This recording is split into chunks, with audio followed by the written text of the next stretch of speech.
Hi there, Internet people. It's Chris Kutzer, founder of Cary Spotlight, a hyperlocal email newsletter here in Cary that goes out daily. We are counting down the days to the anniversary edition of Cary Spotlight, which will be on October 24th, 2024. We have 30 days to go, and this video will be reviewing week 23 of publishing Cary Spotlight and to kind of capture some of the ideas or lessons learned from those editions that we can use to improve or, bring back into our current editions of our newsletter. So there you go. And this week we are at the end of March. We have starting one, two, three-part subject line or headline for our newsletter. Kind of tells people what's going on. We are looking at a crime story in Apex, which is very close to Cary. A lot of people go shopping over there, so that's interesting to show. We have a special festival that's going on, and they're looking for volunteers. So again, community involvement. We're looking at two sports stories and then our crime data that's updated every week by Cary Police Department. So we put that in there. And again, here we have a call to action for our readers to refer us landscapers or landscaping companies that we can spotlight in the newsletter. And that's the school dates. That's the CF awareness. So again, a charity idea that we put out there. Our crime story. We're getting still part of March Madness. We're talking about men's college basketball team that people can vote on, and then we have our long list of the upcoming events, so people can know what's going on. They can plan their week, the events that they want to attend. And this is our first specialty edition of the week. It's our health and wellness edition. And so now we're looking at different behavioral health initiatives, cancer, taking vacations so people can enjoy. And then we also, this is a very special edition where we highlight a young Cary author. And I thought that was really special. So that's great that we can bring that in. Here's our ongoing series on weight loss. So the videos continue. We had this health coach, Alex, and he was kind to let us repurpose his content here. We're talking about mental health, we're talking about cancer with kids, and talking about people taking little breaks, taking vacation, taking care of their mental health. And then here we had a very special 9-year-old Cary author, Riley, who wrote a children's book. And it was very insightful. It was really, her mom was, or is a subscriber to Cary Spotlight, and we were able to let people know that she will be available for signing her book at the upcoming festival in Cary. So that was really nice. Kind of the things that while we exist, right? To get people know about these things. And then again, now we are doing our upcoming events as one whole long list, and we're just removing the days that are past. So again, so people can basically have a bird's eye view on the whole week of events. That's part of our editorial calendar week that ends on a Monday. And here we go. This is Friday. It's Good Friday. So this is Thursday. We're talking about Good Friday closures, so people know that the town of Cary has different facilities that are going to be closed for the Good Friday holiday. Also talking about the jackpot, the record income that they made on legal sports betting. Not that we support sports betting, but again, these funds can be used um, for education stuff. That's great. And then also, this is the real talk section. We were able to reach out to the town of Cary, and they responded to the Cary tennis court access question that we had from readers.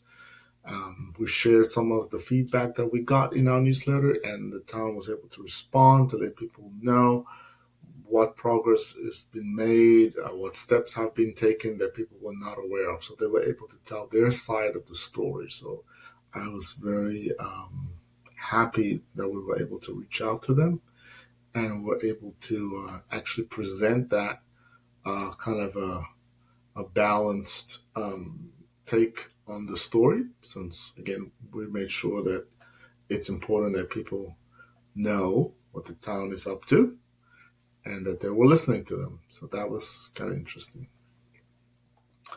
And yeah, we're testing out a merch store. We were not very successful with this. I guess we were just not fully into doing this, and so it might be an idea that we can bring back later on when we have more resources to put to this. But it was an interesting idea while it lasted. So you'll probably see a couple of those kind of pictures and streaming.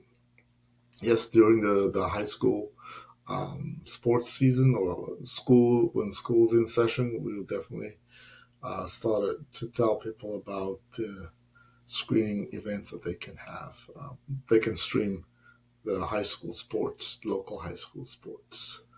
And then we're over at our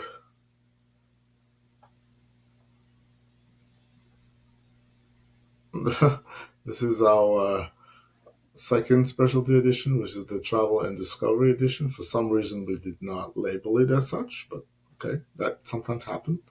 Um, a dog got reunited with his owner at the airport. That's a feel good story.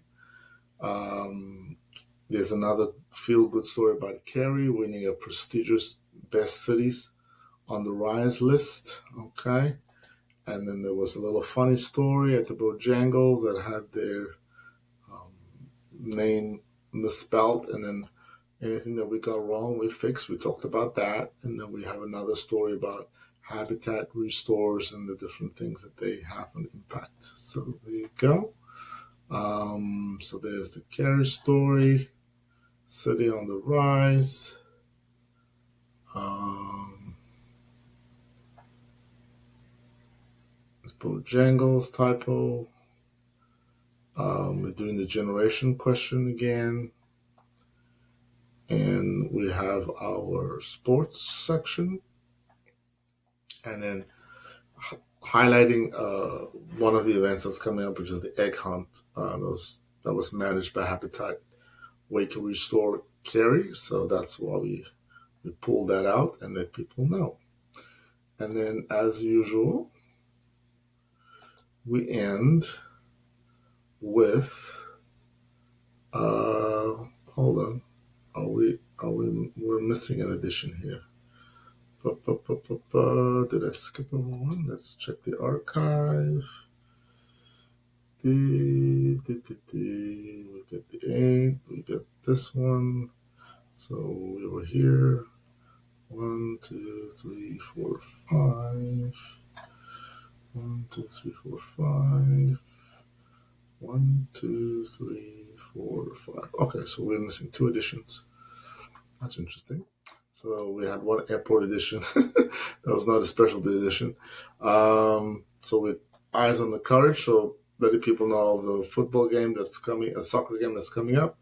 No Child Hungry. This is again another charity in town that we're talking about, and we're talking about community involvement and commitment. So we're always telling stories about community involvement and how people can help each other So that's definitely something that we're definitely committed to doing. Uh, Here we have our long list for how long have you lived in Cary, all the way up to 60 plus years. Again, this is a second version of this particular reader poll because we found that a lot of people were just writing in the comments, I've been living here 65 years, 64 years. Some people, also a big group of people, less than 1 year. So it was great to have that as a fine tuning. And of course, here we go, March Madness. We put a whole bracket there so people can respond to that. So that's great. So that's good to know. So I guess we're going to have to open a couple more pages. Yeah, let's go to the bottom. Oh, there you go. There's the travel and discovery. All right. So I misspoke earlier. So yes, we did keep our format. This is our travel and discovery edition. Um, Talking about the tax rule behind the baggage fees, because that's related to air travel. Um, we're looking at new flight routes for RDU, so more places for people to connect to directly. You're also looking at Phillips Farms, which is a family farm, part of the agro tourism in North Carolina. And then we have our ongoing series of the cruise travel, and our recipe. So there you go. We have that. This is the beautiful Phillips Farms, which let people know it's a place that they can go visit locally, close by. Um, we have the cruise ship with the tour of the cruise ship, video of that. We still have the funny gadget people can use when they travel. We have wow, this is just delicious cheesecake recipe. So now we have the full recipe right here. They don't have to go anywhere. They can click this to download the recipe, which basically takes them directly to the page where it's only the recipe that they download with none of the crazy stuff that sometimes pops up at you when you're trying to get to a recipe. And then finally, here we go. As usual, we end our editorial week on the real estate edition, and where we cover uh, the property sold during the week, and we have our different zip codes broken down. Now we're letting people know how many homes in the different zip codes were sold. I think this is kind of a new thing that we've added here so people can see that. And we also get them to vote which part of town they are from. And we have a summary of the trends in mortgage and real estate nationally in the US. And then we have a business spotlight about garage doors, kind of fits with the theme of homes and selling a home. So we have a nice long story about that and getting reader feedback. And that is the week that was. So the kind of highlight was that we were doing the real talk with the town of Cary, um, giving their side of one of the issues that came up in the newsletter. So stay tuned for our next edition tomorrow.